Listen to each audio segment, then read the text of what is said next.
नमस्कार, मैं हूं अनुष्का और आप देख रहे हैं नेशनल न्यूज लाइव। आइए आपको दिखाते हैं आज दिन भर की सभी छोटी बड़ी खबरें फटाफट अंदाज में। तो ये थी अभी तक की बड़ी खबरें। बाकी खबरों के लिए देखते रहें नेशनल न्यूज लाइव। कन्नौज में बिजली विभाग के बाद अब पुलिस विभाग के अधिकारियों के साथ मंत्री असीम अरुण ने बैठक की। मंत्री ने रूमा स्मारक पर पुलिस अफसरों की बैठक बुलाकर कानून व्यवस्था और पुलिस की कार्यशैली को लेकर जरूरी दिशा निर्देश दिए। बैठक के दौरान मंत्री असीम अरुण ने पुलिस अधिकारियों और कर्मचारियों को मुख्यमंत्री योगी आदित्यनाथ की जीरो टॉलरेंस नीति के तहत काम करने की नसीहत दी। उन्होंने साफ कहा कि भ्रष्टाचार और आमजन के साथ खराब व्यवहार किसी भी सूरत में बर्दाश्त नहीं किया जाएगा। बैठक में मंत्री के साथ पहुंचे अधिवक्ताओं और भाजपा नेताओं ने भी पुलिस की कार्यशैली पर सवाल उठाए। अधिवक्ता रामेंद्र त्रिवेदी ने पुलिस चौकियों में भ्रष्टाचार को लेकर गंभीर आरोप लगाया और कहा कि पुलिस व्यवस्था में सुधार की जरूरत है। मंत्री ने पुलिस कर्मियों और अधिकारियों को आम लोगों से नरमी और सम्मान के साथ पेश आने की हिदायत दी। उन्होंने कहा कि पुलिस की जिम्मेदारी जनता की समस्याओं का समाधान करना है, न कि लोगों को परेशान करना।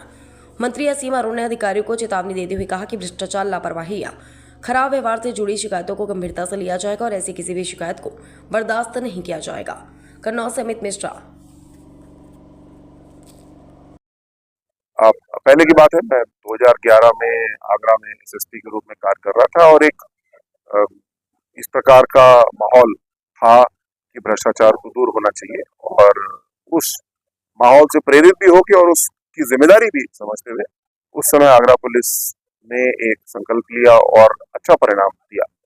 जब एसएसपी के रूप में काम मैं कर सकता हूं तो आज तो आपने मुझे विधायक बनाया, मंत्री बनाया और ज्यादा बड़ी जिम्मेदारी दी है और ज्यादा कलम में ताकत दी है। तो पूरे कन्नौज के लिए, पूरे समाज कल्याण विभाग के लिए जो मेरा डायरेक्ट कार्य क्षेत्र है, जो विभाग का क्षेत्र है, आदरणीय योगी जी के निर्देशानुसार कमर कस के जुट करके भ्रष्टाचार को पूरी तरह खत्म करना है। वकील साहब ने कहा कि चौकियां ने भ्रष्टाचार काटा है, तो क्या कहेंगे?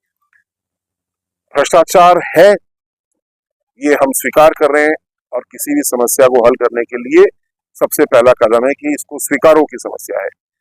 ये सारी चर्चा इसीलिए क्योंकि समस्या है, उस समस्या को हम लोग ने बेहतर किया लेकिन अभी पूरी तरीके से हल करना है। इस अभियान के जरिए, इस संकल्प के जरिए भ्रष्टाचार को 100% समाप्त करने का संकल्प है, चेष्टा है और मुझे पूरा विश्वास है जैसा माननीय मुख्यमंत्री चाहते हैं हम लोग इसको पूरा करेंगे। जैसे कि कुछ कार्यकर्ताओं ने कहा था कि आप हैं तो हम इतना बोल भी रहे हैं, आप ना होते तो मेरी कीमत नहीं होती, क्या इतना पुलिस का भय है? तो सच कहने भी डरते हैं। तो आज की जो चर्चा है और ऐसी चर्चाएं बिजली विभाग के साथ भी हुई, आगे भी होंगी। किसी की भी आलोचना अगर की जाती है तो शिष्टाचार में लोग सोचते हैं कि अगले को बुरा ना लगे और ऐसी बात सामान्य बात होती है, लेकिन यहाँ पे हम लोग उससे आगे बढ़ के बात कर रहे हैं, खोल के बातचीत हो रही है। फिर मैं दोहराऊंगा, अगर किसी समस्या को हल करना है तो सबसे पहले स्वीकारना होगा कि हाँ समस्या है। अगर हम लुका छिपी का खेल करेंगे, नहीं समस्या है ही नहीं, तो हल कहां से होगी? तो पहला स्वीकारना है समस्या हल है, दूसरा उसका एक सिस्टमैटिक हल निकालना है जो कि 1077 के माध्यम से, अन्य सूचना प्रणालियों के माध्यम से जो सम्मानित नागरिक हैं वो शिकायतें कर रहे हैं।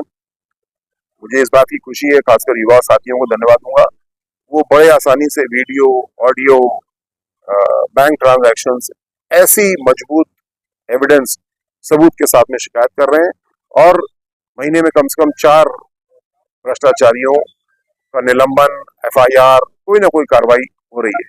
लेकिन हम लोग इतने संतुष्ट नहीं है, इसको अब हमको जड़ से खत्म करना है, पूर्णतः खत्म करना है।